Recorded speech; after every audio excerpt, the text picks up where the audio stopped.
¿Pero con qué? ¿Con qué? ¿Con tendido eléctrico? Hace, pues, de otra forma... Pero igual es broma lo que me estáis comentando. También había que poner un poco cara de seria, como debe ser uno de listo, pero no. Hay cosas semejantes. No soy nada de eso.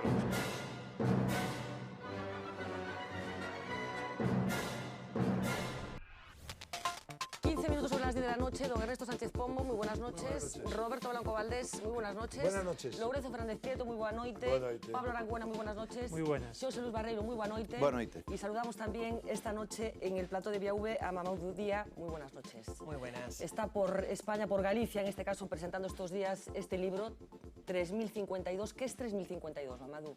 3052 es la distancia que separa Murcia de Dakar. Dakar, donde he vivido toda mi vida, y Murcia, pues la primera ciudad española que me ha acogido durante esos últimos años. Bueno, pues la presencia de Mamadou esta noche en Viauve no puede ser más oportuna, teniendo en cuenta lo que está pasando desde hace ya unas cuantas semanas en la frontera de Ceuta y de Melilla. Antes vamos a conocer un poco mejor la historia de nuestro invitado de esta noche. 3.052 kilómetros separan a Dakar de Murcia. Es precisamente esa cifra, 3.052, la que Mamadou Díaz ha utilizado para bautizar a su libro. Financiado a través de crowdfunding, en él narra su aventura, que se iniciaba un 11 de mayo del año 2006. Pedí el visado 2 veces a la Embajada de Francia, me lo denegaron, y desesperadamente, pues al final cogí un cayuco y pues me jugué la vida cruzando el Atlántico. Un relato fiel y en primera persona de una travesía que muchos no han podido contar. Pasamos 72 horas sin comer, sin beber. Fueron 8 días de analizar el mundo, de analizar la injusticia, de pasar sufrimiento y de muchas preguntas. Él sí lo ha hecho a través de las páginas del que ya es un proyecto hecho realidad.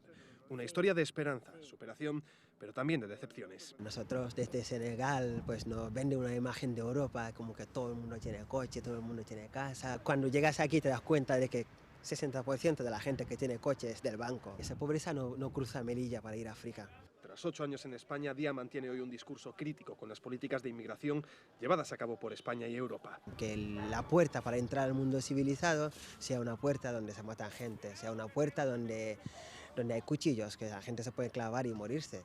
Y también, aparte de que solamente hay cuchillos, que también se le reciben con balas. Él ha decidido que es hora de volver, pero a través de su libro nos deja un valioso testimonio y un deseo, el que él mismo describe con sus palabras, que la humanidad vuelva a estar de moda.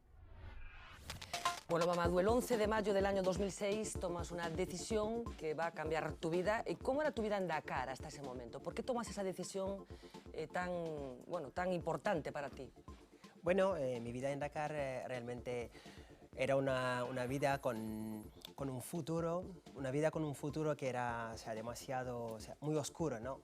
Tenía mis hermanos mayores que terminaban la carrera y hasta los 35 años no habían conseguido trabajo. Bueno, aquí pasa lo mismo, ¿eh? Ya, efectivamente.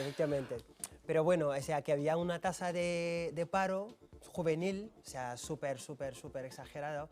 Y pues en este momento ya en 2000, pues, por ejemplo, habíamos cambiado totalmente de régimen político y de 2000 hasta 2006 no había ningún cambio. Era peor que el régimen que había antes, que habían ya gobernado unos 20 años.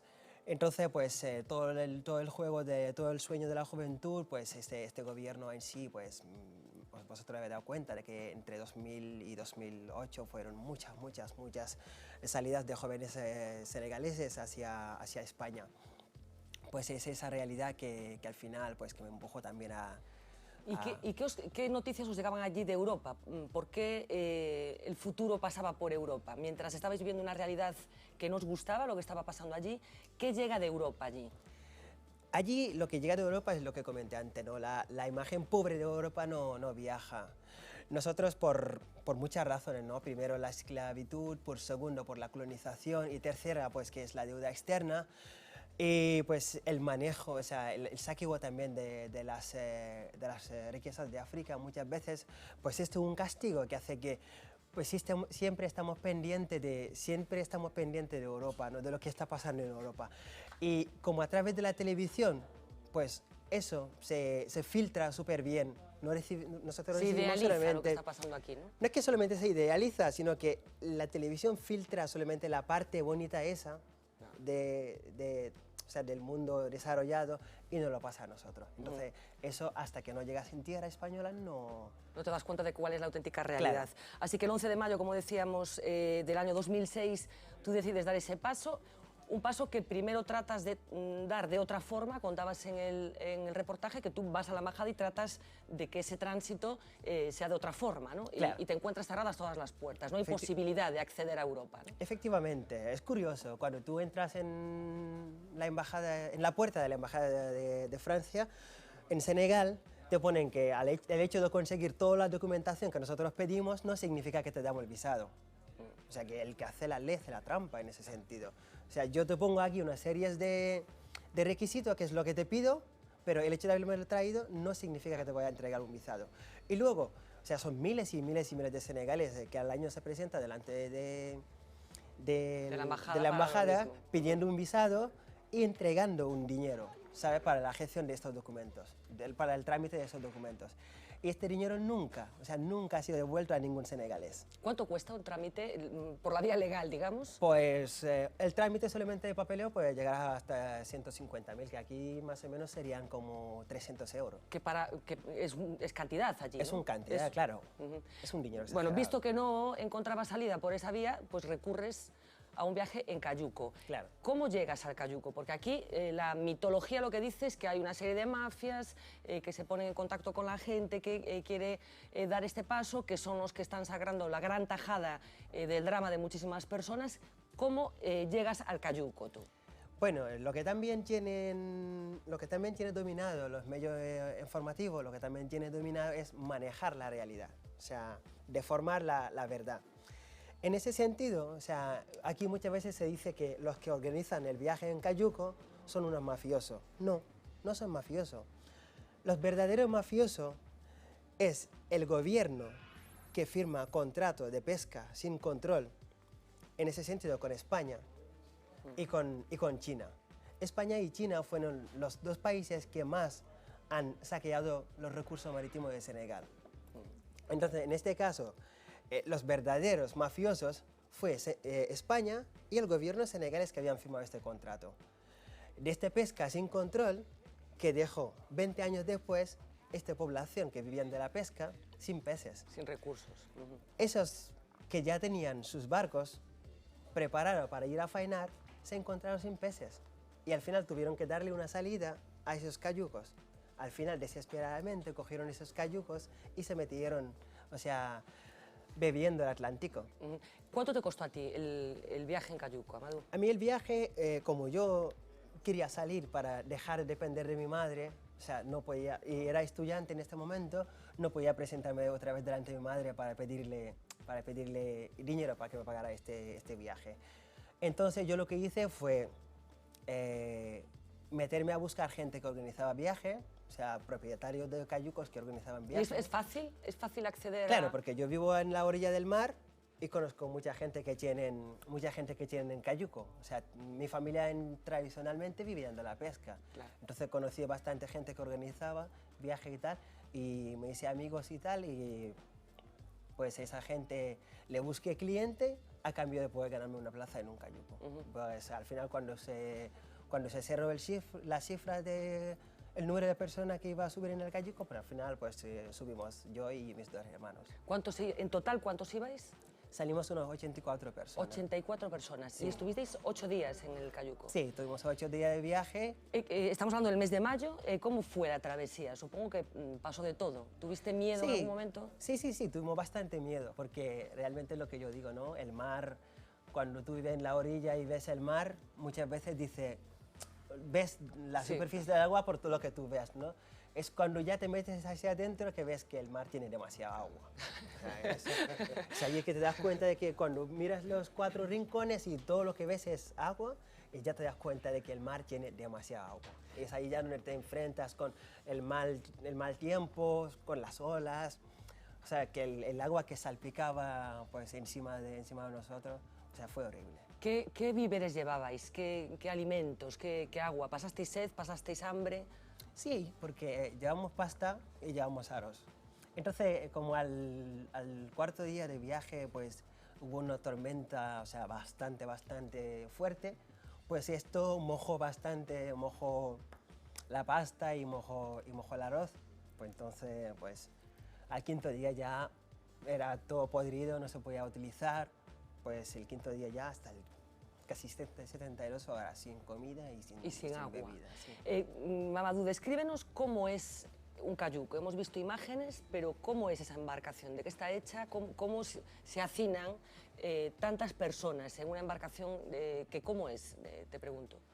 Un cayuco es una barca tradicional africana que más o menos puede medir unos 12 metros y bueno, que no tiene mucha seguridad porque o sea, una ola puede romper un cayuco, o sea, una gran ola puede romper un cayuco.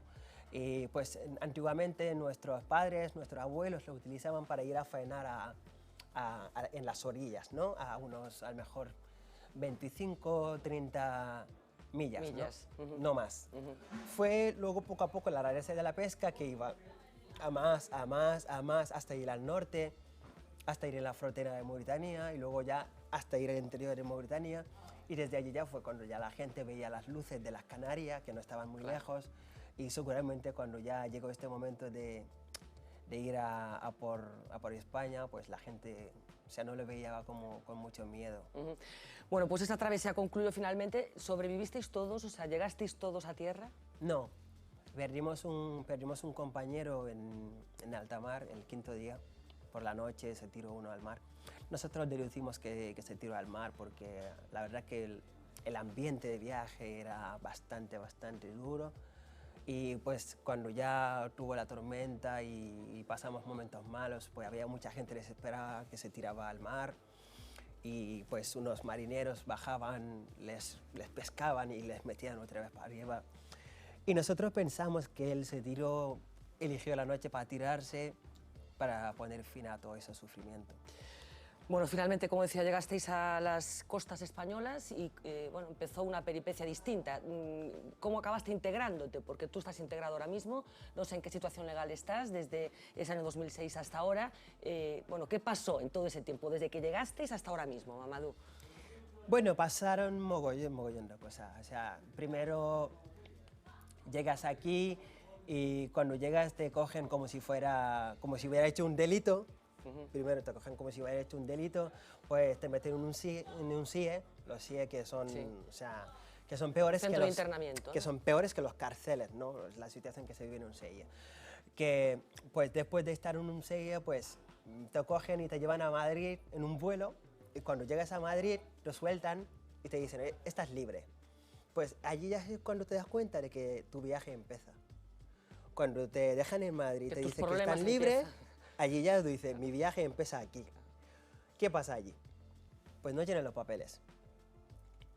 Tienes que estar pues 3 años para poder solicitar un permiso de residencia. Ese permiso para solicitarlo pues tiene que tener un contrato de trabajo, una oferta de trabajo.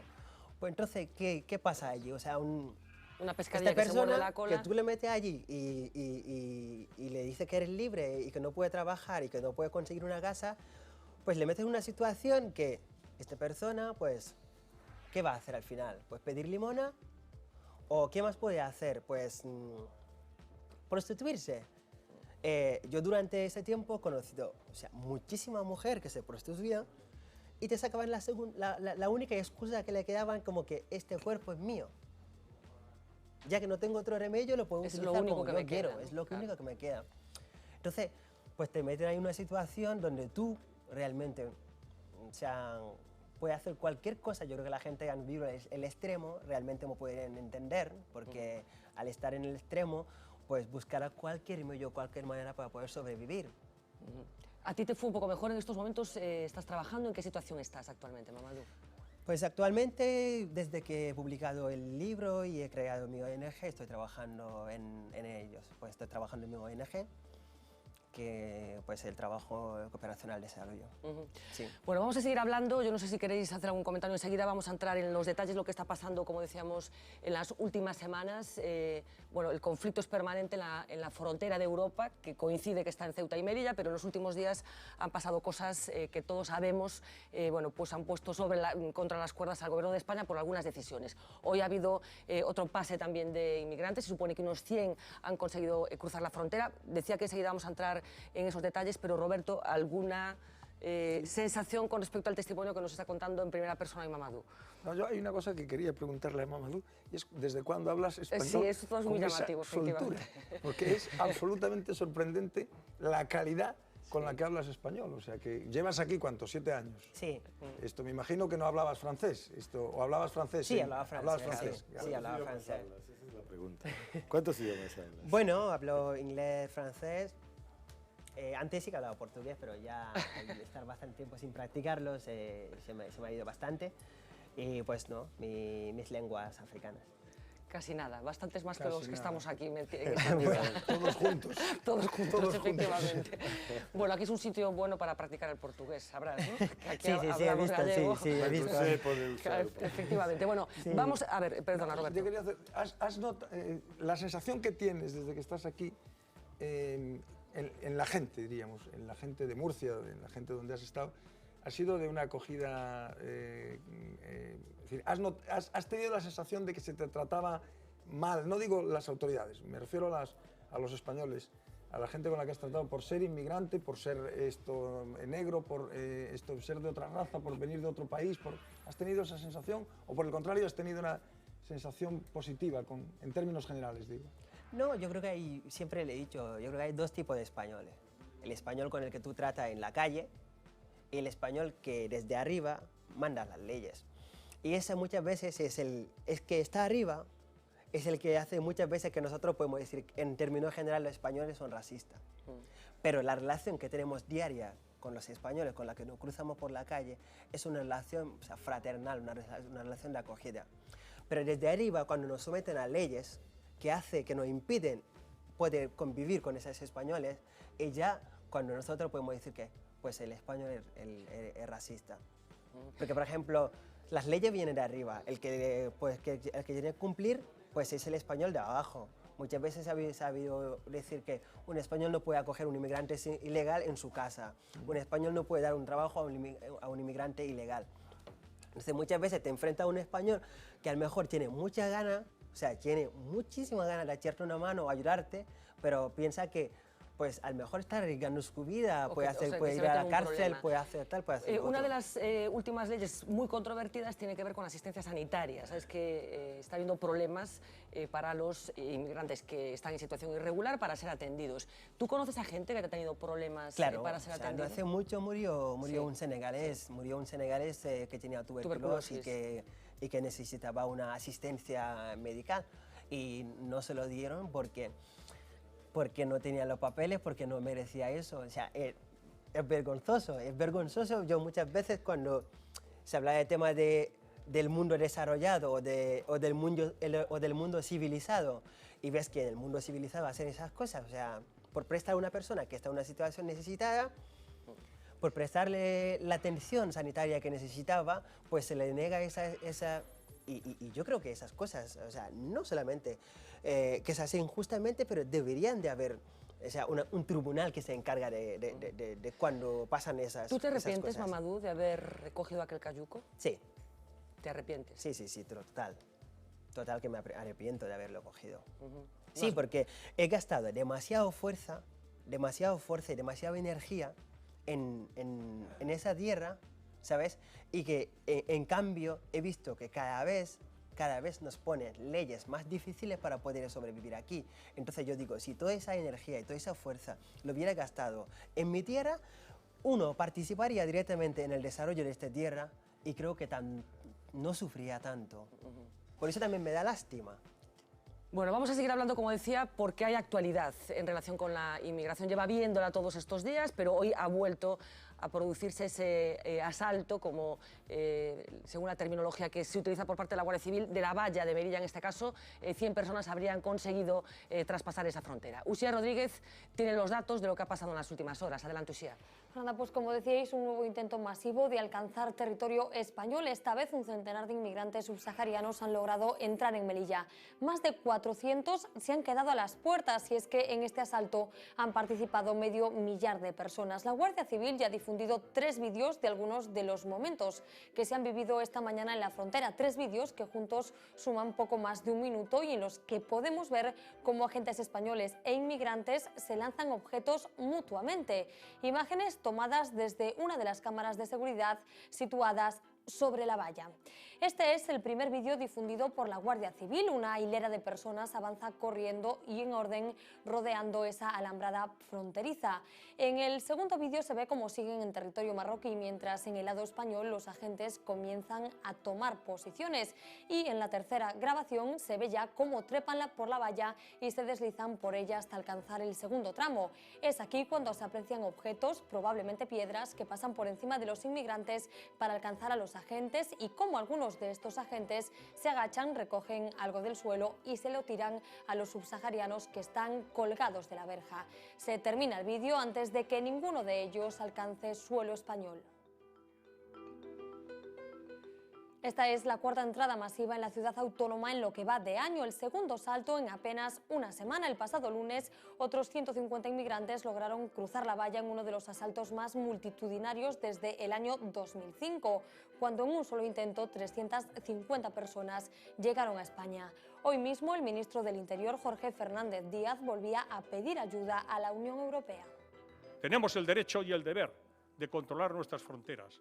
Tenemos el derecho y el deber de exigir que se entre en nuestro país legalmente. Toda la Unión Europea, bajo el principio de solidaridad y responsabilidad compartida, se ha de comprometer en ayudar a los países que, como España, por ser frontera exterior de la Unión Europea, estamos haciendo un esfuerzo especialísimo, pero no podemos hacerlo en solitario para cometer ese tráfico criminal.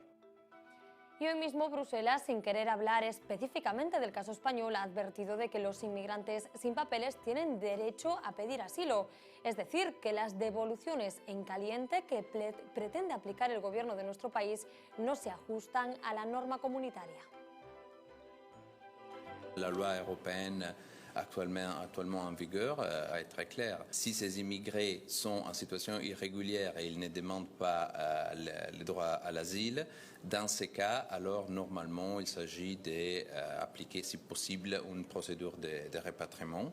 Et si les immigrés en question demandent l'asile, alors l'État membre en question doit faciliter la demande d'asile et a l'obligation aussi de vérifier si ces personnes-là sont intitulées ou si elles peuvent recevoir l'asile. Una Comisión Europea que, por cierto, también ha pedido explicaciones al gobierno español por los incidentes del pasado 6 de febrero en Ceuta. Aquel día 15 inmigrantes fallecieron después de que 200 intentaran alcanzar la playa del Tarajal a nado. Ese día, testigos y ONGs denunciaron el uso de material antidisturbios por parte de la Guardia Civil, algo que primero se negó, el propio director general de la Benemérita lo hizo y después se tuvo que admitir. El Ministerio del Interior incluso se vio obligado a hacer públicas las polémicas imágenes grabadas por las cámaras de seguridad. En ellas se ve perfectamente el uso de pelotas de gomas y botes de humo. El pasado 6 de febrero fue el intento de entrada en Ceuta y Melilla más trágico. Y tanto en Melilla como en Ceuta las fuerzas y cuerpos de seguridad del Estado están en alerta. Algunos testimonios de los inmigrantes que lograron llegar a España hablan de miles de subsaharianos cerca de la frontera a la espera. Y es que la cruda realidad muestra cómo ni las concertinas ni la Guardia Civil frenan la desesperación. En los últimos 11 años y solo a través de Ceuta y Melilla, más de 30.000 inmigrantes han entrado en nuestro país. El peor momento se vivió en el año 2005 durante la llamada crisis de las vallas. Entonces, 2.300 personas lograron cruzar la frontera en Ceuta y otras 3.300 en Melilla. Ambas registraron el año pasado el mayor aluvión de inmigrantes desde ese 2005. Y en estos momentos los centros de estancia temporal de inmigrantes de ambas ciudades se encuentran, dicen, por encima del doble de su capacidad.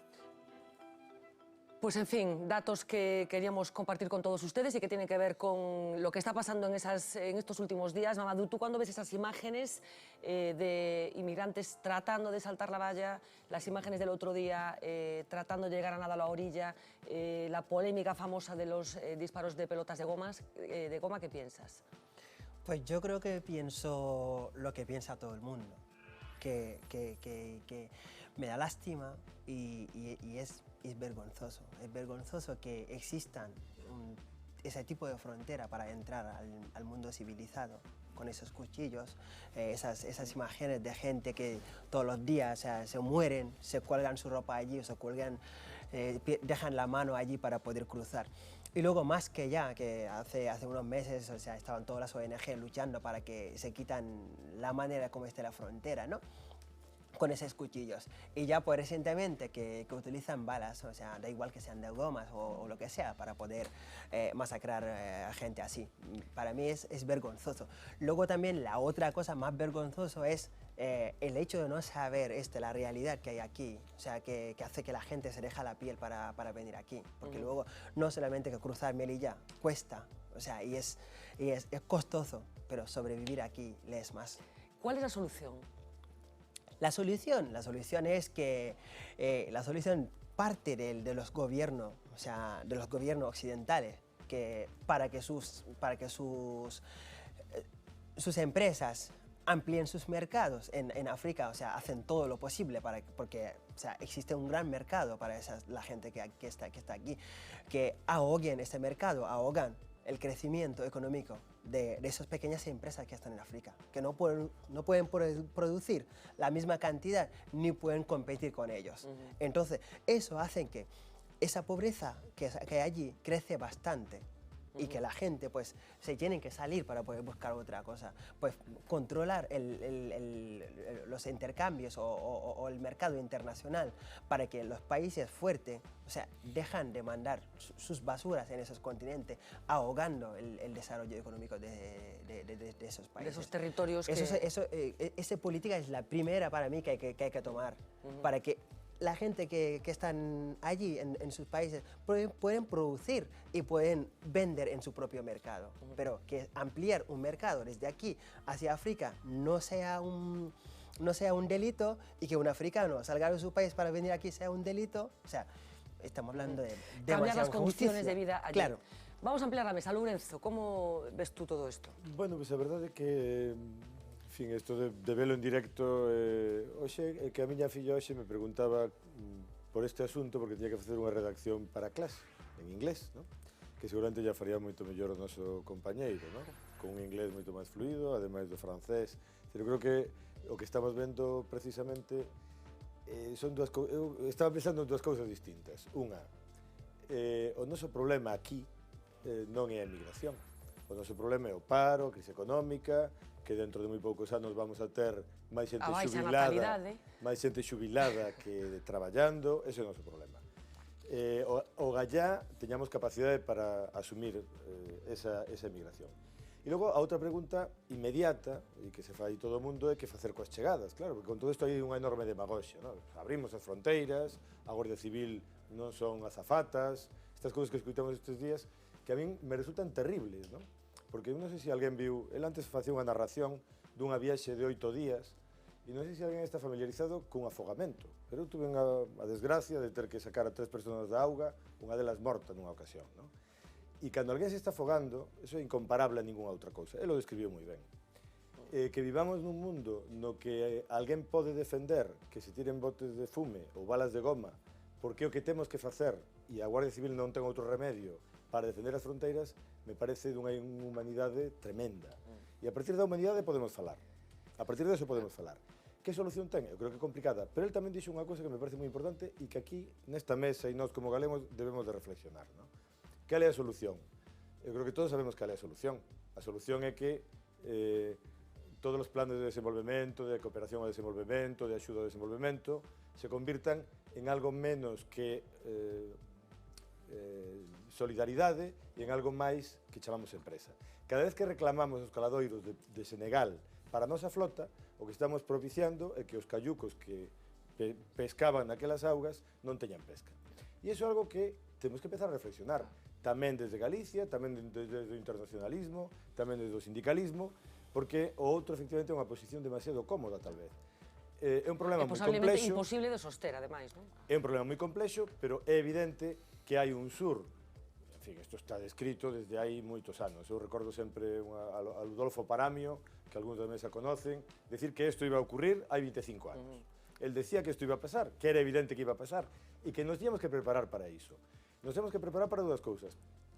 Para convivir con esa inmigración e para conseguir que as causas que forzan esa inmigración, pois coa colaboración de Europa, se convirtan non en depredación do sur, sino en desenvolvemento do sur. E iso é complicado. Xosé Luis. A ver, eu vou coller a intervención de Lorenzo para... Mamadou, ¿entiendes bien el gallego? Bueno, más o menos. Hablo yo en castellano. Voy a coger esta intervención para poner un ejemplo de por dónde no se va a ninguna parte. ¿Por qué? Hombre, por decir que a mí me gustaría mucho solo resolver esto, que no se pueden cerrar las fronteras, que hay que atender a todo el mundo, que hay que pasarlo de aquí para allá, etcétera, ponernos buenos y luego no dar ninguna solución al problema, no me parece que sea la fórmula de afrontar este asunto.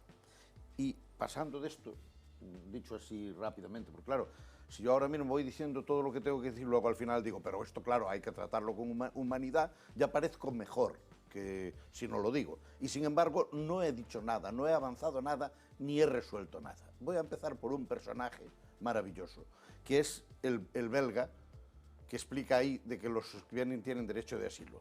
A ver, ¿pueden pedir, tan pronto pisan España, derecho de asilo en Bélgica? No. Pues ese es el problema.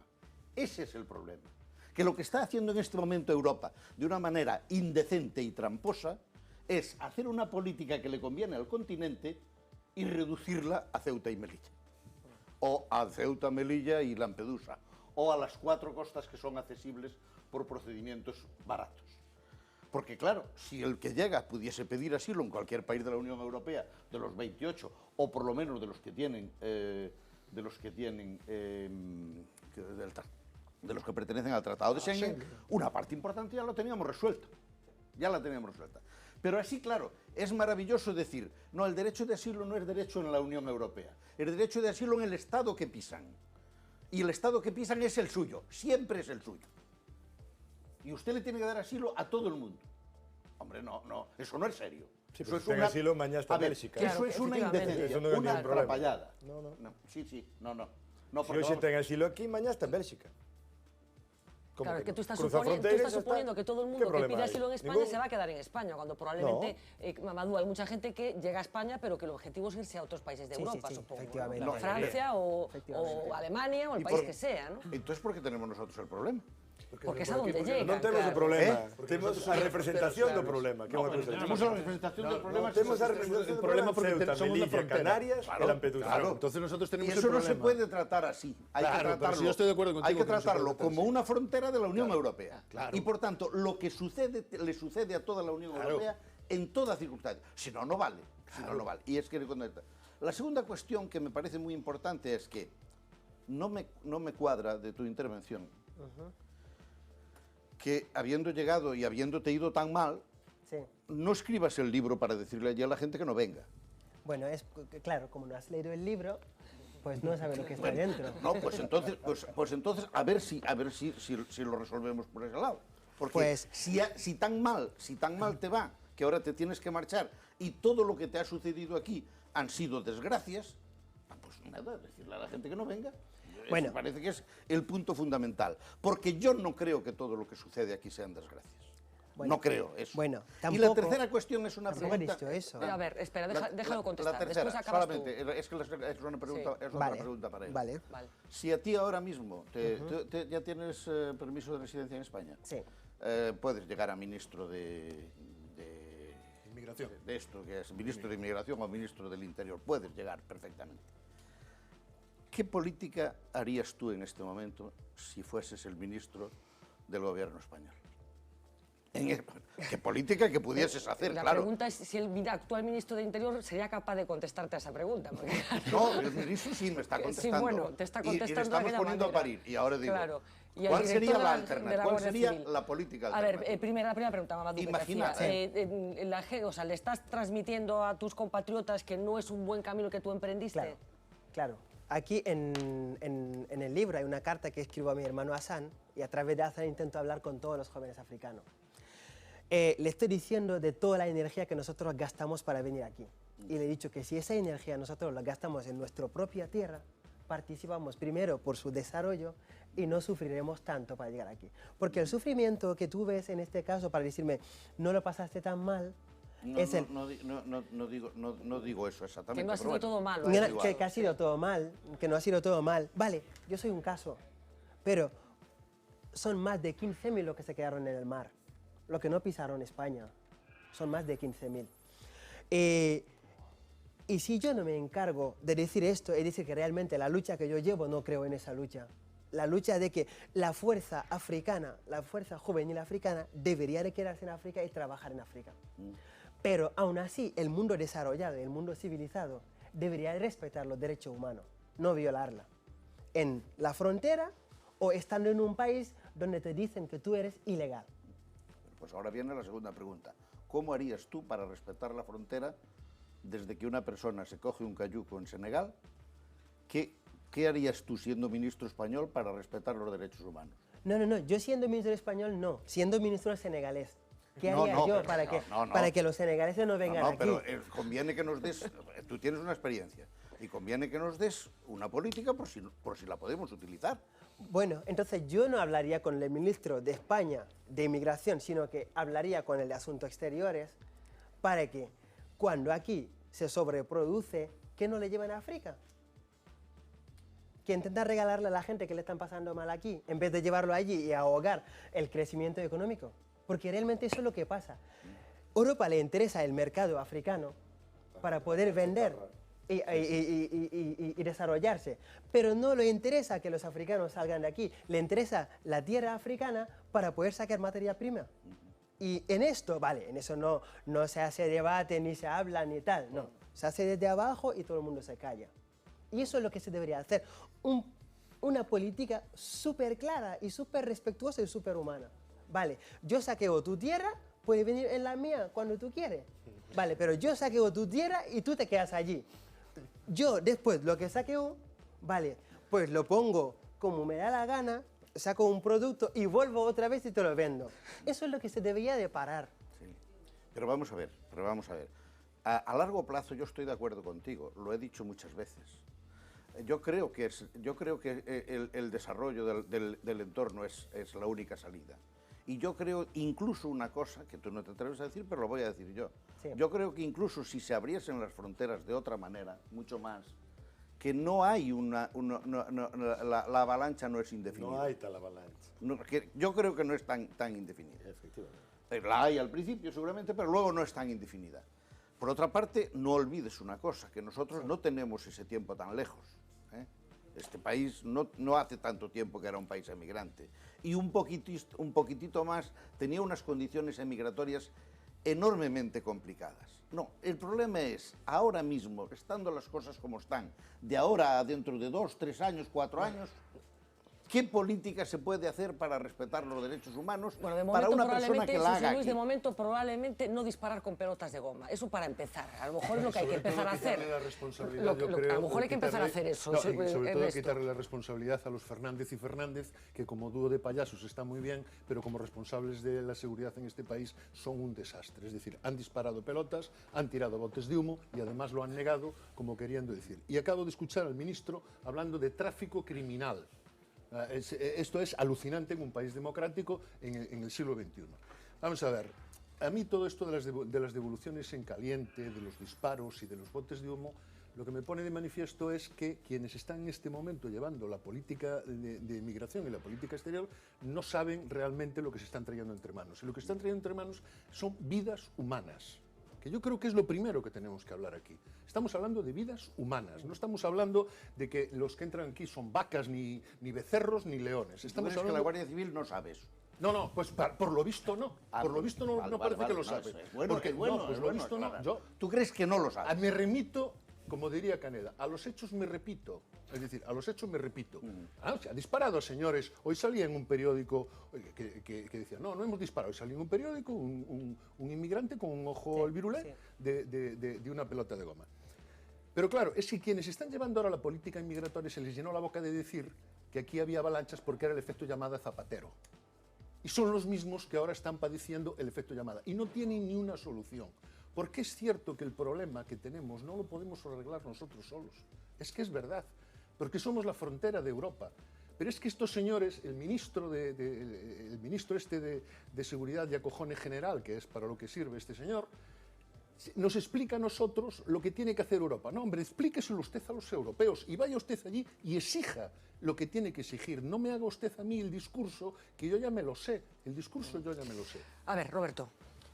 Sí, bueno, vamos a ver, yo creo que lo que plantea José Luis es el tema fundamental. Claro. O sea, el tema fundamental es no cómo resolvemos esto a medio plazo, porque es absolutamente obvio que la resolución a medio plazo es la que plantea Mamadou, es decir, es esto, equilibrar la relación norte-sur. Claro, pero un poco de autocrítica va viniendo bien que hagamos, porque es que claro, es que tiene razón Mamadou, Mamadou, es que esto está bastante fuera de la agenda, quiero decir, es que un aquí... poco, Fernanda, un mucho. Claro. Es decir, el equilibrio en la relación norte-sur, o países ricos, países pobres, es absolutamente fundamental. Es decir, no puede ser que los países pobres mantengan una relación con el continente africano consistente en la extracción de materias primas y en el mantenimiento de la pobreza y la miseria. Yo no conozco más que 2 países de África como turista, Kenia y Tanzania, y los niveles de pobreza son absolutamente sobrecogedores, ¿no? Yo no he visto nada parecido nunca, ni siquiera en Latinoamérica, en la zona más pobre de Latinoamérica, en la zona de los lagos, en Guatemala, que es muy pobre. Por tanto, es absolutamente evidente que a medio plazo no hay duda alguna, es decir, que hay que reequilibrar la relación países pobres, países ricos. Pero existe esa presión, es que claro, no existe esa presión. Eso tampoco se hace en 2 años. No se hace en 2 años ni en 20. Entre otras cosas, además, porque en estos momentos los principales inversores en África no son los europeos, son los chinos. O sea, China es en estos momentos el continente o el país que tiene más fuertes inversiones en África con mucha diferencia. Pero el problema fundamental es cómo resolvemos de hoy para 3 años el problema de una frontera que es la frontera de la Unión Europea, no es la frontera de España.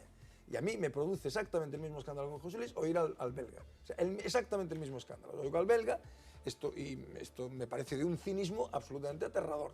No porque es belga. No porque es belga, sino porque el belga sabe perfectamente que el problema lo estamos resolviendo aquí nosotros. Es decir, que nosotros estamos en la primera línea del problema. Entonces, tenemos varias soluciones. Una solución posible es decir, señores, se abre, se quita la valla, se abre la frontera y que entren. Claro. Y es posible que no sea una mala solución, porque es posible que no haya ese efecto. Es decir, que no se produzca ese efecto. Es decir, parece mal gente que dice que así. Que vengan 40, 50, 60.000. La Unión Europea también criticó ese efecto. Claro, por supuesto. Lo criticó en su momento.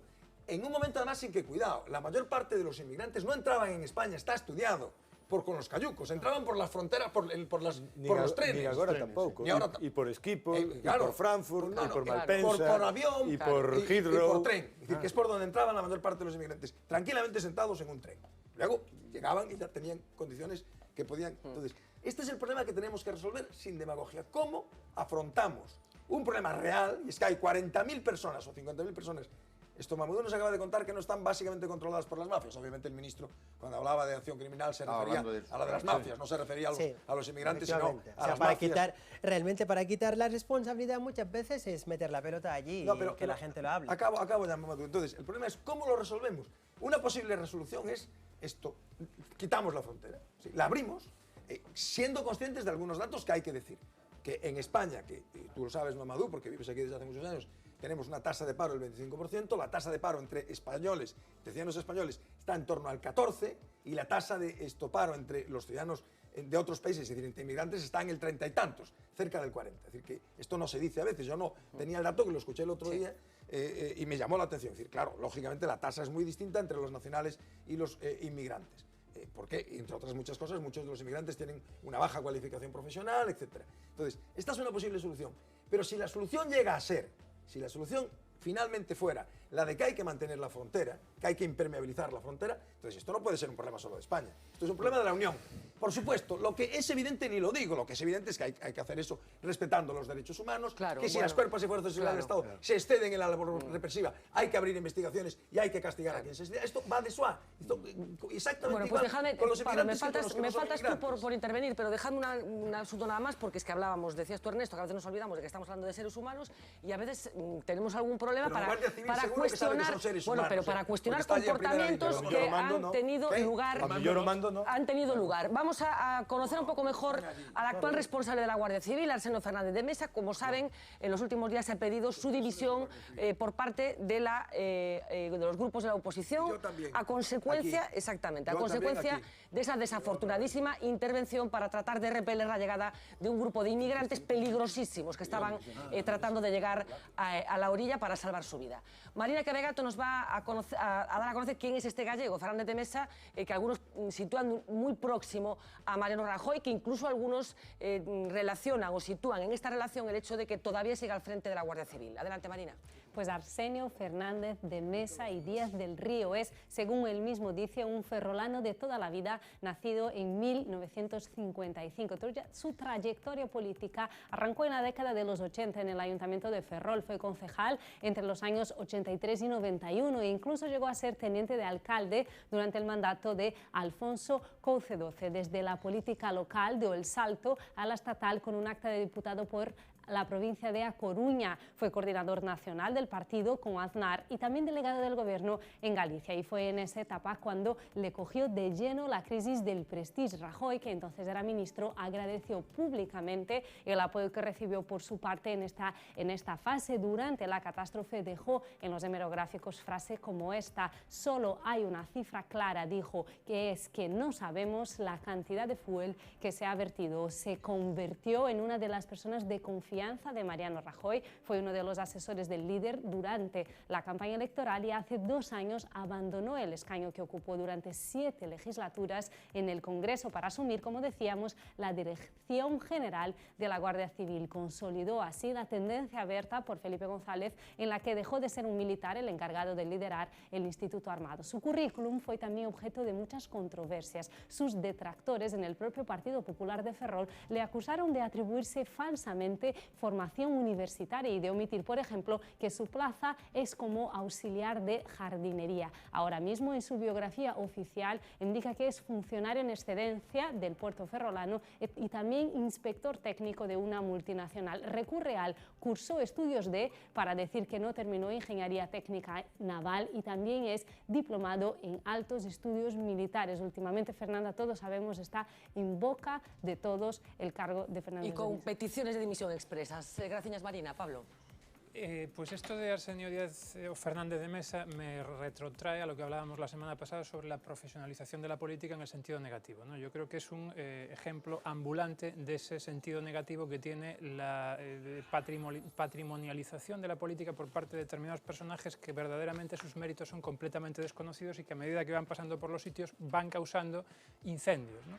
Recuerdo, me viene a la memoria en este momento la sentencia esta del Prestige, que no imputó culpas prácticamente a nadie, que todo el mundo está pues muy indignado porque no se habían concretado y determinado culpas. Prácticamente una de las pocas personas a las cuales le dedicaba unas cuantas reflexiones negativas en cuanto a su culpabilidad era Arsenio Fernández Díaz de Mesa, porque decía que básicamente lo que había conseguido era descoordinar, ¿no? Siendo delegado del gobierno en aquel momento y teniendo que coordinar una serie de cosas, pues decía que aquello había sido una desfeita, ¿no?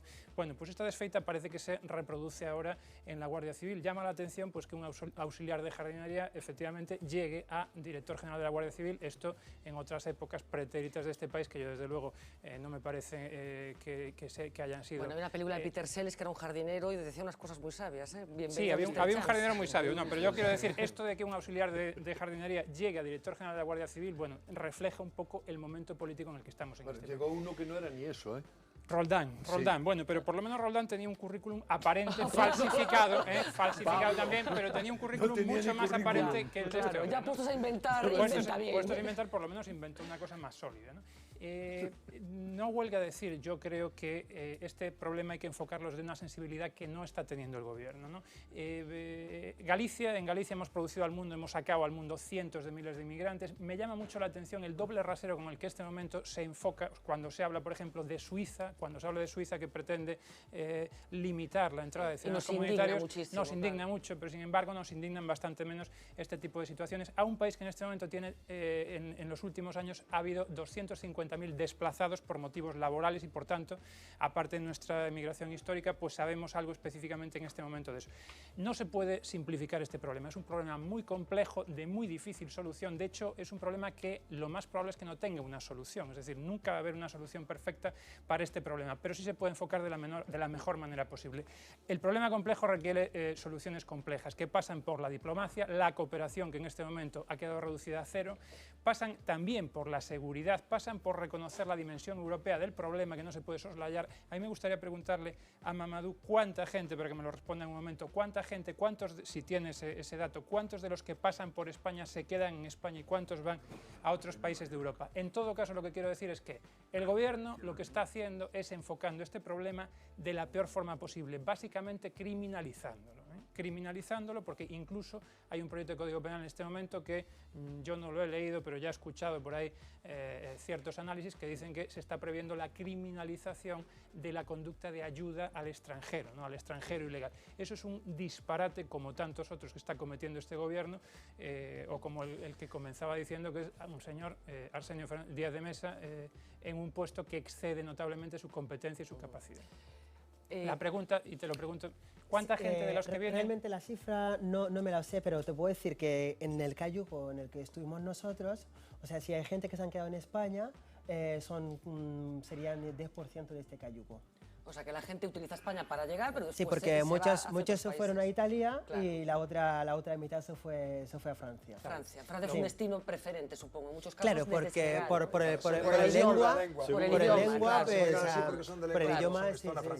sería mucho más. Lo cual refuerza el argumento de que es un problema que no es español, es un problema europeo. Bueno, vamos a ir acabando con esto, pero José Luis, me pedías una última intervención. Yo quería decir 4 cosas que son 4 puntualizaciones. La primera es que, como yo siempre ataco los temas de frentes, primero, yo tengo un libro público, he colaborado en un libro de la Universidad Pontificia de Salamanca, publicado hace unos, quizá 10 años ya, en el que yo apuntaba la flexibilización de la frontera, apuntaba esforzándome claramente en demostrar que no se iba a producir esas avalanchas, que el sistema tiene una autorregulación, pidiendo obviamente el desarrollo exterior como fórmula de rebajar la presión, denunciando que la hiperprotección aparente que se hace el inmigrante al exigirle para trabajar todas las normas y todas las leyes y todas las inscripciones en todas partes, funciona al final como una especie de compuerta que se puede cerrar cuando se quiera y abrir cuando se quiera a conveniencia, y por tanto es una auténtica trampa. Pero hay que decir una cosa que, una vez enunciada, tendremos que discutirla seguramente otro día. ¿Están los europeos y específicamente los españoles a pagar el costo de las políticas a largo plazo que implican la apertura de las fronteras, el compartimiento de los espacios y el desarrollo de allá y las desestructuraciones sociales que produce inicialmente el proceso? Desde mi punto de vista, la respuesta es que no. Y esto también es una cuestión de política que aquí no depende todo de este señor Díaz, o como se llama. Venga, tenemos que ir acabando. Me decías una anécdota, o sea, una noticia breve. Brevísimas. La primera, en relación con la Guardia Civil, es decir, que es cierto, y yo, recuerdas que lo dije el otro día, lo he vuelto a decir hoy, hay que abrir una investigación y depurar todas las responsabilidades. Ahora bien, estamos cansados, Ernesto, de ver imágenes de guardias civiles ayudando a los inmigrantes a bajar de los barcos, a subir a los barcos. Claro, alguien se cansados... alguén se cansou de ver cansados eso. De ver imágenes. Cansados de ver imágenes. Alguén se cansou de ver eso. Y segundo, y más importante, que era la reflexión que me interesaba hacer, el alcalde de Nueva York, un demócrata, que está además con un matrimonio interracial, casado con una persona de raza negra, que se la veía el otro día en una foto besando a su mujer, va a resolver de manera, por decreto, el problema de la irregularidad de los inmigrantes latinoamericanos y africanos y asiáticos, que hay muchísimos. En Nueva York. En Nueva York. Bueno, yo creo que este tipo de temas hay que meterlos en la agenda. Probablemente es reconocer la realidad. A eso voy. Claro, y ahora que estoy muy cinematográfica, hay otra película que es Un día sin mexicanos, en que plantea qué pasaría en Estados Unidos si de una hora para otra desaparecieran todos los mexicanos. Y la realidad es que el país se va abajo. Pero yo cuento además una cosa que es una experiencia personal, además. Cuando yo estuve la primera vez en Estados Unidos, viviendo una temporada en el año 89, eran constantes los anuncios en la televisión, en la NBC, en la ABC, en las televisiones, por supuesto, para dar clases de inglés a los emigrantes. Sí. Ya no hay anuncios en las televisiones americanas apenas. ¿Por qué? Porque la mayor parte ya hablan inglés, porque son generaciones, es decir, hay una generación de gente instalada ya. Bueno, ahora hay anuncios para aprender español. Claro, por supuesto, para aprender español. Para nosotros. No puede ser que en un país como Estados Unidos haya millones y millones de personas que viven allí, que son norteamericanos en todos los sentidos. En situación irregular. En situación irregular. Esto hay que resolverlo. Y esto igual hay que resolverlo en España. Es decir, esto no se puede mantener. Porque la realidad va muy por delante de la legislación. Está clarísimo. En fin, Mamadou, de verdad, muchísima suerte, muchísimas gracias por acompañarnos esta noche. Muy revelador tu testimonio, ese testimonio del tránsito, para que nos ponga los pies en la tierra y nos demos cuenta de lo que pasa a la gente, que lo único que quiere es tener un futuro mejor o soñar con un futuro mejor. Efectivamente. Muchísimas gracias de verdad y muchísima suerte, insisto. Muchas gracias. Vamos a hacer una pequeñita pausa de publicidad, muy pequeñita, muy pequeñita. Enseguida volvemos porque ya les anuncio que el presidente de la Xunta la ha liado parda. Enseguida hablamos de eso. Que la transición española se completará cuando en Andalucía gobierne un partido distinto al que ha gobernado siempre.